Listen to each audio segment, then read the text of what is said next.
So we have some more tragic and senseless news, this time out of San Antonio, Texas, where a 30-year-old man lost his life after attending a quote-unquote COVID party, where the express purpose was to see if you gather a bunch of people together, if they'll get the illness, because the assertion was, at least from some people, that this was a hoax cooked up and or exaggerated by the liberal media, and that this is nothing to worry about, and maybe even if you get it, it's not a big deal. It might be real, but overblown.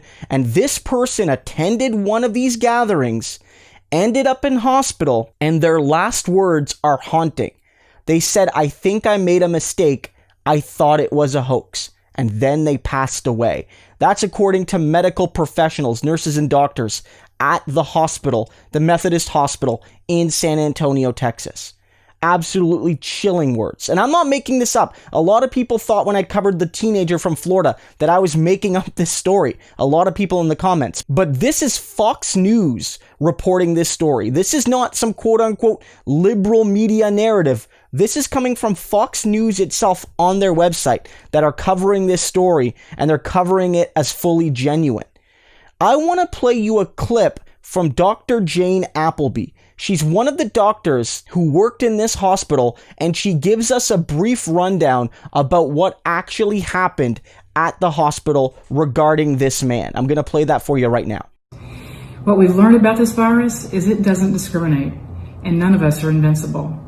I don't want to be an alarmist, and we're just trying to share some real-world examples to help our community realize that this virus is very serious and can spread easily.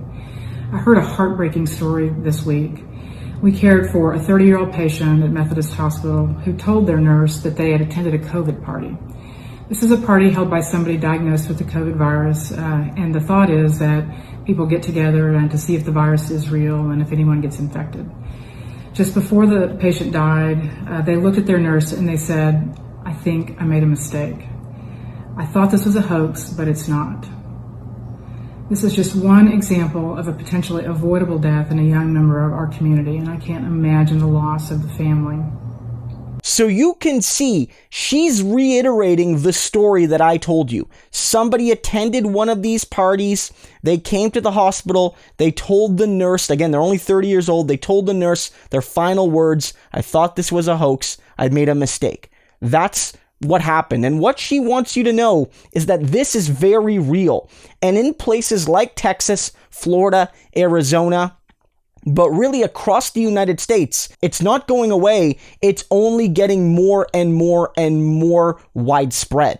It's not going to go anywhere without action on behalf of individuals and on behalf of collective society to ensure that we protect one another. And attending these things and calling what is very real a hoax is absolutely counterproductive.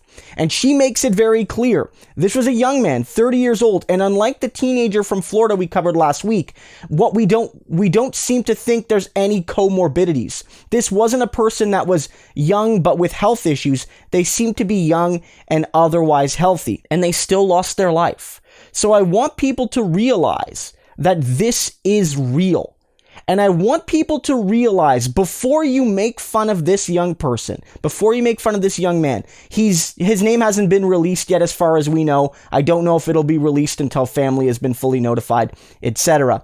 But consider that despite the fact that this person made the wrong move, and despite the fact that this person likely put others in danger due to their recklessness, they are probably embedded, absolutely saturated in a culture of right-wing misinformation, disinformation around this and so many other issues, just like the young woman's mother in Florida, just like so many others across the United States, who see everything from the wearing of the mask to the social distancing procedures to the closing procedures as political tools of liberal and socialist oppression rather than actual fact-based approaches to keep you, your loved ones, and everyone else safe.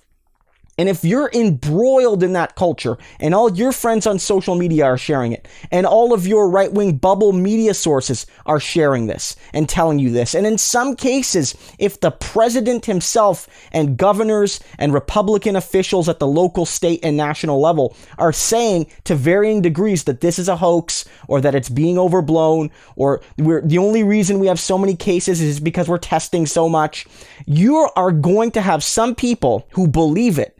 And as individuals, it's hard for me to blame them because we're all, a product of our environment. So, while a lot of people will say, oh, it's time for the Darwin Award for this guy, have a bit of sympathy for him, however hard it is. Because let's be real, we're all products of our environment.